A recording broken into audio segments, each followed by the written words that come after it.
Good morning student. Class 5th। पिछली class में हमने आपकी पहली कविता जो थी वो हिम्मत हो तलवार हो ये पढ़ा था हमने। इसके हमने शब्दार्थ भी कर लिया था। अब आइए इसके हम प्रश्नोत्तर करते हैं।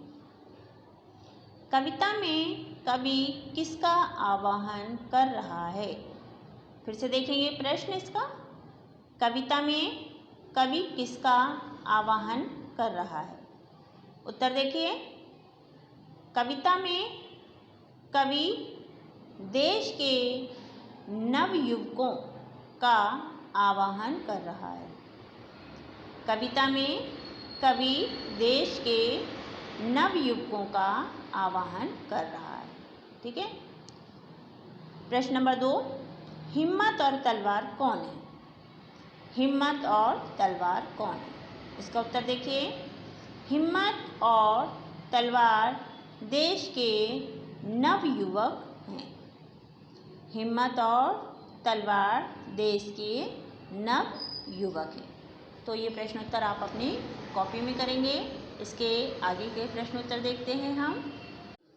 प्रश्न नंबर 3, देश की आज़ादी के रक्षक किन्हें कहा गया है और क्यों? देश की आज़ादी के रक्षक किन्हें कहा गया है और क्यों कहा गया है? इसका उत्तर देखिए। देश की आज़ादी के रक्षक देश के नवयुवकों को कहा गया है क्योंकि अब इसमें क्यों पूछा गया है, क्यों कहा गया है? तो देखिए, क्योंकि देश के नवयुवक ही देश के कर्णधार हैं। देश के नवयुवक ही देश के कर्णधार हैं। फिर से देखेंगे इसको।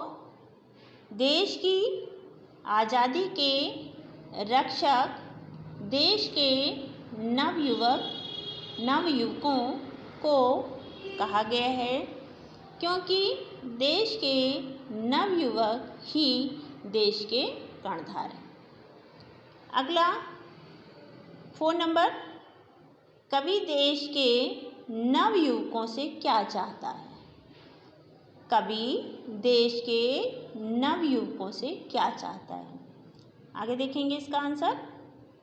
कवि देश के नवयुवकों से चाहता है कि वे देश की रक्षा करें तथा वे ही चुनौतियों का सामना कर सकते हैं।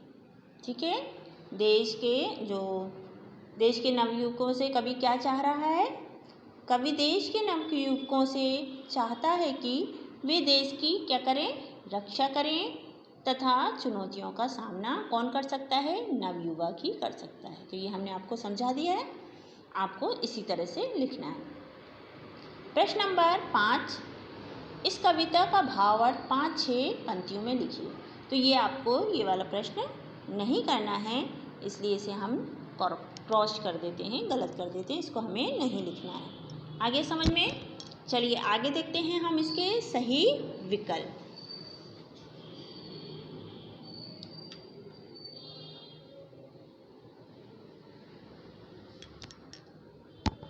सही विकल्प देखिए। पहला, कवि ने जवानों को किसके समान बताया है? कवि ने जवानों को किसके समान बताया है? हिम्मत तलवार, आग या फूल? तो इसमें आएगा हिम्मत तलवार। दूसरा, चमन किससे गुलजार है? तितलियों से, फूलों से, पेड़ों से? तो फूलों से। तीसरा, वीरों की ललकार कौन है? देश के बच्चे, देश के युवा, देश के वृद्ध? तो वीरों की ललकार कौन है? देश के युवा। चौथा, अभिमान जगा है में अभिमान का अर्थ क्या है? अभिमान जगा है में अभिमान का क्या अर्थ है? गौरव, आग, पानी? तो इसमें आएगा गौरव। ठीक है। इस कविता का मुख्य भाव क्या है? इस कविता का मुख्य भाव क्या है? आत्मचेतना, देश प्रेम या प्रकृति? तो इसमें आएगा देश प्रेम। आइए पेज नंबर 4 में देखते हैं। पेज नंबर 4 में देखिए, रिक्त स्थान भरकर कविता की इन पंक्तियों को पूरा कीजिए। कौन तुम्हारे सम्मुख आए, किसमें दम तुमसे टकराए, आग छिपाए छाती में तुम, भीषण पारावार हो। तो ये हम कविता को इसको कंप्लीट किया हमने। इसको फिर से देखेंगे। इसको हमें, कौन तुम्हारे सम्मुख आए, किसमें दम तुमसे टकराए, आग छिपाए छाती में तुम, भीषण पारावार। इस तरह से इस कविता को पूर्ण करना है। इसके बाद 4th नंबर में देखिए, समानार्थी शब्दों को सुमेलित कीजिए। इसको क्या आपको मैचअप करना है। गुलजार फूलों से भरा, सम्मुख सामने, ज्वाला आग की लपट, चमन उपवन, रक्षक रक्षा करने वाला।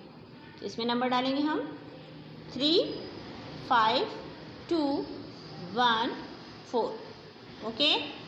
इसके बाद प्रश्न नंबर 5 में देखिए, कविता में नवयुवकों के लिए प्रयुक्त 5-6 विशेषणों को छांट कर लिखिए। इस तरह से हमने पारावार, हिम्मत, तलवार, पहरेदार, आग, इस तरह से हमने ये 5 विशेषणों को छांट कर लिख दिया।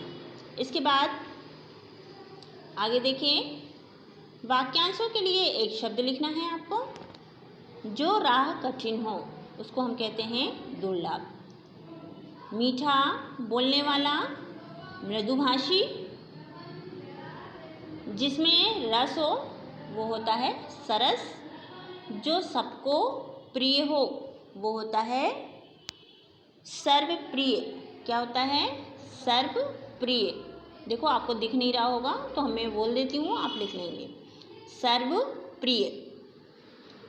5वां, जिसकी बुद्धि तीव्र हो उसको कहेंगे हम तीव्र बुद्धि।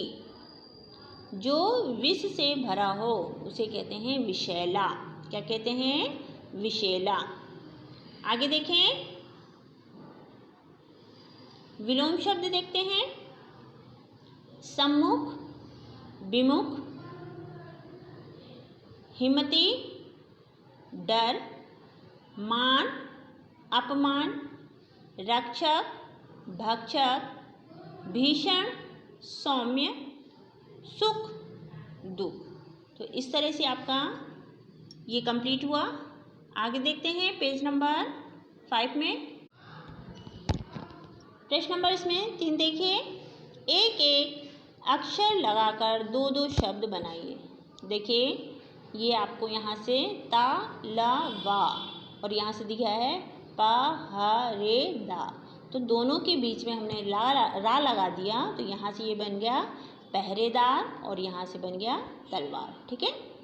इसी तरह से चा, मा और ये बा, ता, फिर हमने क्या लगा दिया इसमें? ना।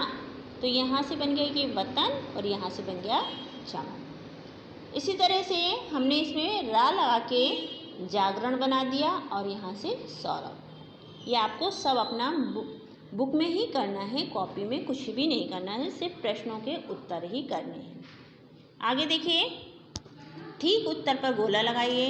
इनमें कौन सा शब्द तत्सम नहीं है? इसमें जमीन पे गोला लगाएंगे। इनमें कौन सा शब्द पुल्लिंग नहीं है? बगिया। इनमें कौन सा शब्द देश का पर्यायवाची नहीं है? कर्मस्थली।